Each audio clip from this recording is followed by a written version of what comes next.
राधे राधे प्यारे बच्चों, आज अपन पढ़ने वाले हैं क्लास 9th न्यू बुक जो आपकी आई है बच्चों गंगा। इसका चैप्टर रहने वाला है 9, जिसका नाम है राम लक्ष्मण परशुराम संवाद। इसके मोस्ट इंपोर्टेंट क्वेश्चन देखेंगे एनसीईआरटी गंगा क्लास 9 और चैप्टर भी रहने वाला है आपका 9th परशुराम संवाद क्वेश्चन आंसर। तो आइए अपन स्टार्ट करते हैं। स्टार्ट करने से पहले अगर चैनल पर नहीं हो तो चैनल को सब्सक्राइब कीजिए और बेल आइकन पर क्लिक कीजिए, क्योंकि जहां पर आपको मिलेगी बच्चों कंप्लीट एनसीईआरटी क्लास 9th के इंपॉर्टेंट क्वेश्चन आंसर।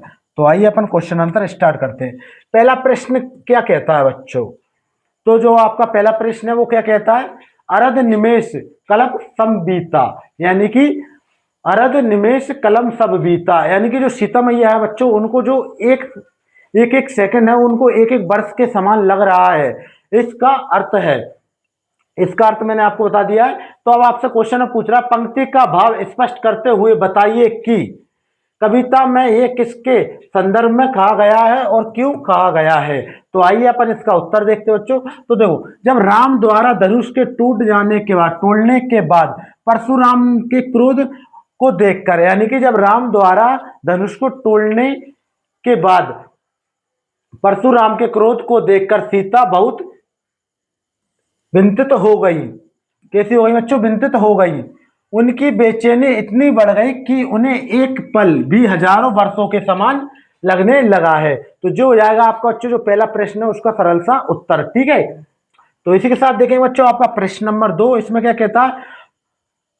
सो बिलगाऊ बिहाई समाजा, यानी कि सो बिलगाऊ बिहाई समाजा, ना ता मरे जही सब राजा, ना तो मरे सब यही राजा, यानी कि जो परशुराम जी हैं वो कहते हैं जल्दी से बता दीजिए कि शिव धनुष किसने तोड़ा है, नहीं तो जहां पर जितने भी राजा वगैरह बैठे हैं वो सारे मार देंगे। ठीक है, पंक्ति के आधार पर बताइए कि परशुराम जी, क्या लिखा है बच्चों? परशुराम कर लेना, इसको थोड़ा मिसप्रिंट हो गया।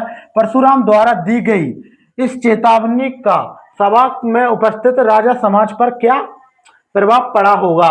तर्क सहित उत्तर दीजिए। तो आइए अपन इसका तर्क सहित उत्तर देते हैं। तो बिल्कुल ध्यान से देखना है उत्तर कि क्रोध में भरकर, यानी कि बच्चों क्रोध में भरकर जब परशुराम ने कहा कि जिसने भी ये धनुष तोड़ा है उसे मेरे हवाले कर दो, यानी कि बच्चों जो परशुराम जी हैं उन्होंने क्रोध में आकर बोला है कि जिसने भी ये धनुष तोड़ा है उसको मेरे हवाले कर दो, नहीं तो मैं सबको मार डालूंगा।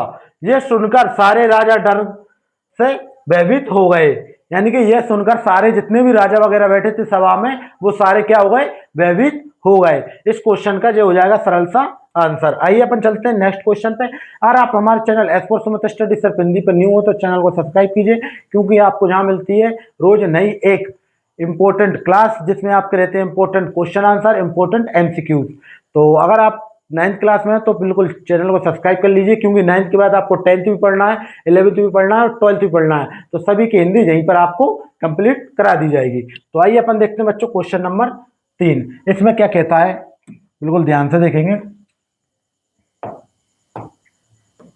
तो देखो क्वेश्चन नंबर 3, तुलसीदास ने राम और लक्ष्मण के माध्यम से एक परिस्थिति के प्रति दो अलग अलग प्रतिक्रिया दिखाई है, यानी कि तुलसीदास ने राम और लक्ष्मण के माध्यम से दो अलग अलग प्रतिक्रिया दिखाई है।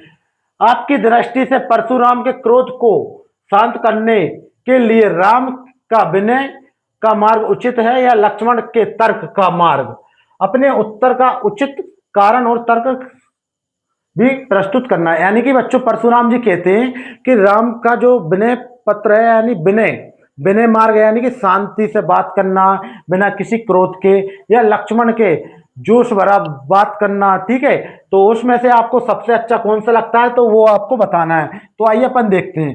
देखो, अगर हम किसी मुद्दे को यदि हम किसी मुद्दे को विनम्रता और प्यार से सुलझा सकें, यानी कि बच्चों अगर कोई सा भी मुद्दा है, लड़ाई झगड़ाई, तो उसका अगर अपन मुद्दे को विनम्रता और प्यार से सुलझा सके तो गर्मा गर्मी करने की कोई जरूरत नहीं है। यानी कि जो लक्ष्मण जी थे वो बहुत ही गर्मा गर्मी कर रहे थे, तो इसलिए गर्मा गर्मी करने की कोई जरूरत नहीं है। इसलिए मेरे हिसाब से राम का विनय का मार्ग अधिक उचित है, यानी कि मेरे अनुसार जो राम का विनय का मार्ग है, बिल्कुल शांति और विनम्रता से बात करना, वो मेरे लिए उचित है। ठीक है, इसी के साथ देखिए बच्चों क्वेश्चन नंबर 4।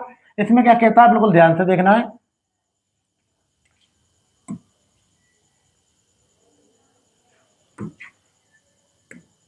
तो देखो प्रश्न नंबर 4 में क्या कह रहा है बच्चों, बिल्कुल ध्यान से देखना है। अगर चैनल पर नहीं हो तो चैनल को क्या करना है, सब्सक्राइब।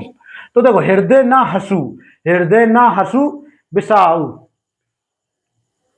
हृदय ना हंसू बिसादू, कछु बोले श्री रघुबीरू, श्री राम के हृदय में ना हर्ष, यानी कि जो बच्चों राम जी का हृदय है ना, उसमें क्या है बच्चों, हर्ष है, ना उसमें विषाद है। यह उनके व्यक्तित्व के किन गुणों को दर्शाता है, उसका भावात्मक संतुलन इस पूरे पाठ में उन्हें अन्य पात्रों से अलग कैसे स्थापित करता है। यानी कि बच्चों जो राम जी है उनका जो मन है वो कैसा है, कैसा है, ना तो हर्ष है यानी कि ना उन्हें खुशी है, ना विषादु यानी कि ना वो क्रोध है। तो आइए अपन इसका आंसर देखते हैं। उत्तर, श्री राम सुख दुख में समान रहते हैं, यानी कि बच्चे जो श्री राम है वो सुख दुख में कैसे रहते हैं, समान रहते हैं। वे हर परिस्थितियों में शांत और धैर्यवान रहते हैं, यानी कि कैसी भी परिस्थिति हो उनमें सब कैसे रहते हैं, धैर्यवान रहते हैं। यही भावात्मक संतुलन उन्हें अन्य पात्रों से अलग और विशेष बनाता है, यानी कि रामायण में जो अलग अलग पात्र और अलग अलग विषय हैं, विशेष से अलग बनाता है जितने भी पात्र वगैरह है। तो ये थे बच्चों आपके क्लास 9th हिंदी गंगा का चैप्टर 9 के मोस्ट इंपोर्टेंट क्वेश्चन। अगर आपको वीडियो अच्छी लगी तो वीडियो को लाइक करें, अगर चैनल पर नहीं हो तो चैनल को सब्सक्राइब करें, क्योंकि आपको यहाँ पर मिलेगी complete NCERT class 9th Hindi के इंपोर्टेंट क्वेश्चन आंसर और एमसीक्यू और एक प्यारा सा कमेंट। जब तक के लिए जय हिंद, जय भारत।